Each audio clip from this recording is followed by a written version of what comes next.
열쇠란 말이고 워드 말씀, 열쇠가 되는 말씀. 사도행전은 28장으로 되어 있는데 사도행전 28장 전체를 대표할 수 있는 한 구절을 뽑으면 1장 8절을 뽑고 그런 말씀을 키워드라고 말합니다. 첫 단어 오직이 중요합니다. 오직. 성령 받는 일 외에는 길이 없다. 그래서 오직 성령이 임하시면 세상적인 방법, 인간적인 수단, 사람의 머리에서 나오는 것이 아니고 하늘로부터 임하는 성령이 임함으로 우리가 성도가 되는 것이고 성도답게 사는 것이고 성도의 열매를 맺으면서 하나님께 영광 돌리고 사는 것이다. 그래서 오직 성령이 임하시면 이 말을 앞에 붙였습니다. 오직 성령이 임하시면 너희가 권능을 받고 이 권능이란 말이 참 중요합니다. 영어로는 파워라는 단어인데 성경 헬라어 성경에는 권능이 두나미스라 그럽니다. 두나미스 권능.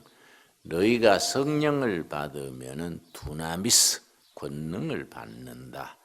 이 두나미스 권능에서 나온 영어 단어가 둘이 있습니다. 다이나마이트, 두나미스에서 나온 말입니다. 산을 깨뜨리고 바위를 깨고 집을 허물어뜨리고 다리를 무너뜨리고 그 다이나마이트가 바로 두나미스에서 나온 단어가 됩니다.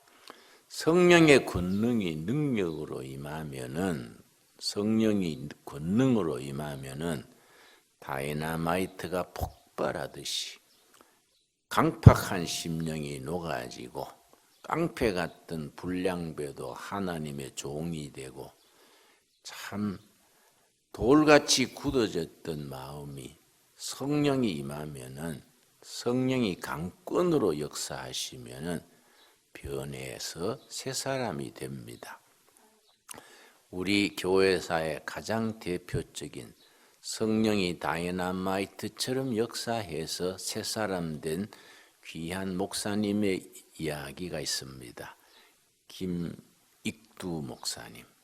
김익두 목사님은 평양 깡패랬습니다. 얼마나 장날만 되면 행패를 부렸든지 시골에서 평양장에 콩이나 팥이나 팔러 올 때 마시를 떠날 때에 선앙당에다가 돌 하나 놓고 두 손을 모아가지고 신령님 오늘 평양장에 가서 김익두 만나지 않게 해주세요. 그래 기도하고 왔다 그럽니다. 그렇게 행패를 부리고 개차반으로 그랬는데 한 분은 서양 선교사님한테 전도를 받았습니다. 전도를 받았는데 기분 나쁘다고 돌을 던져가지고 선교사님 이마에 피가 났습니다. 그럼 선교사가 화를 내든지 피하든지 해야 될 텐데 아주 부드러운 소리로 형제여 예수를 믿으셔야 삽니다. 아주 부드럽게 전도를 하니까 그래서 니나 믿어라 하는 식으로 집에 갔는데 그날 밤부터 잠들라 하면은 그 선교사가 이마에 피를 흘리면서 형제여 예수를 믿어야 살 길이 열립니다. 자꾸 그게 떠오르고 잊혀지지 아니하고 잠이 들지 않고 그 선교사 모습만 얼렁거려서 내가 잘못 살고 있구나. 그 다음 선교사 찾아가서 예수 믿기로 하고 성령 받고 새 사람이 됐습니다. 그래서 신학을 가서 그 유명한 김익두 목사가 됐습니다. 일제시대에 큰 부흥사를 했는데 그래 깡패처럼 그렇게 원망 듣던 김익두 목사가 특별히 요한계시록 강의를 잘 하셨는데 요한계시록 강의를 2만 번 읽었다 그럽니다. 그렇게 말씀으로 은혜 받고 능력의 종이 돼서 많은 병자를 고치고 병자 고치는 것을 신유의 은사라 그럽니다. 신유의 은사를 받아서 한국 교회를 부흥케 하는 일에 크게 쓰임 받았습니다. 바로 두나미스, 성령의 능력이 다이너마이트처럼 역사한 예라 하겠습니다. 그런데 성령의 역사가 다이너마이트처럼만 역사하는 게 아니고 두나미스의 두 번째 영어 단어는 다이나믹입니다. 다이나믹, 두나미스 비슷하지요? 다이너마이트와 다이나믹이 뭐이 다르냐? 단어의 뿌리는 성령의 능력, 두나미스 같은 뿌리지만은 다이나믹은 조용한 중에 깊은 물이 소리가 없듯이 그렇게 소리 없이 역사하는 역사입니다. 태양빛이 눈을 녹이고 그 눈 밑에서 새싹이 나고 이런 역사가 다이나믹입니다. 성령의 능력 중에 다이나믹한 역사는 어린아이가 자라듯이 나무가 자라듯이 어린아이가 하루하루 자라는 것은 안 보이지 않습니까? 그러나 몇 달 뒤에 만나면 아이가 쑥 큰 걸 보게 됩니다. 나무가 하루하루 자라는 것이 눈에 안 나타나지요. 그러나 몇 년 뒤에 보면 큰 나무를 이룹니다. 그런 자라게 하는 능력, 이것이 다이나믹한 성령의 능력입니다. 이 성령의 능력이 둘을 겸해서 성령 충만인데 우리가 신앙생활하면서 한쪽으로 치우쳐지기가 쉽습니다. 한국 교인들은, 한국 국민들은 기질상 좀 다이너마이트 쪽이 아닌가. 성령을 받아도 아주 막 뜨겁게 폭발적으로 한꺼번에 막 확 받아서 막 뒤집어져야지 보이지 않게 조용히 심령이 변하고 자라는 것은 좀 체질적으로 아닌 것 같아요. 그래서 내가 집회를 가보면은 여전도의 회장이 어떤 교회는 그럽니다. 목사님, 이번에 김진홍 목사님 집회 전 교인이 뒤집어질 줄 믿습니다. 아주 어금니를 물고 그렇게 얘기합니다. 그럼 내가 웃으면서 나는 본교회도 아직 못 뒤집었는데 사흘 집회 어떻게 뒤집겠습니까? 조용히 은혜를 사모하면서 오시는 은혜를 기다립시다. 성령 받는 일에 너무 그렇게 조급하게 욕심내지 맙시다. 그러면은 여전도회 회장님이 그러더라고요. 아닙니다. 우리 여전도에서 열흘 전부터 철야했으니까 뒤집어질 줄 믿습니다. 그러는데 내가 설교를 시작을 해보면은 열흘 철야했는 표가 확실히 납니다. 설교 시작하면 금방 졸아요. 열흘 철야를 했으니까 조는 게 정상이겠지요. 설교 시간에 시큰 졸다가 설교 끝나고 찬송가 부르면은 또 4줄 가까이를 막 디스크 박자로 막 손을 흔들면서 어깨를 띄면서 막 손뼉을 치면서 4줄을 가까이 막 부릅니다. 그러다가 설교 예배 마친 뒤에 여전도 회장이 나한테 안수기도 해달라 그래요. 그래서 어디가 편찮으셔서 어디가 안 좋아서 안수 받으려 합니까? 내가 물었더니 어깨가 결려요. 그래서 내가 웃으면서 예배 시간에 그렇게 흔들었으니까 결리지요. 결리는 게 당연하지요. 너무 그렇게 성령을 막 한꺼번에 확창 받으려 하지 말고 마음을 비우고 조용히 묵상하고 기다리는 중에 성령이 임하게 됩니다. 또 때로는 다이너마이트처럼 폭발적으로 김익두 목사의 경우처럼 그렇게 역사하는 경우가 있지요. 또 사도행전에서도 사울이 바울이 되는 역사, 다이너마이트 같은 역사지요. 그러나 그것만이 성령의 역사가 아니고 다이나믹한 역사, 조용히 역사하는 역사도 성령의 역사입니다. 내가 그렇게 일러주지요. 양쪽을 다 겸해서 교회가 아주 은혜로운 교회로 성령 충만한 교회로 자라게 되는데, 말씀드렸듯이 한국교회 교인들은 좀 체질상 다이너마이트 쪽이 아닌가 그런 생각 들 때가 있습니다. 사도행전 1장 8절 다시 읽습니다. 오직 성령이 너희에게 임하시면 너희가 권능을 받고, 이 권능이란 말씀 이해하셨지요? 권능을 받고 예루살렘과 온 유대와 사마리아와 땅 끝까지 이르러 내 증인이 되리라 하시니라. 그러면 성령의 권능이 우리에게 왜 임하느냐? 내 혼자 구원받고 나 혼자 좋아라고 성령의 권능이 임하는 게 아니라는 겁니다. 복음의 증인되라고 성령의 권능이 임하는 것이지, 내 혼자 좋고 내 혼자 복받아 잘 살고 그래서 성령의 권능이 오는 게 아니다.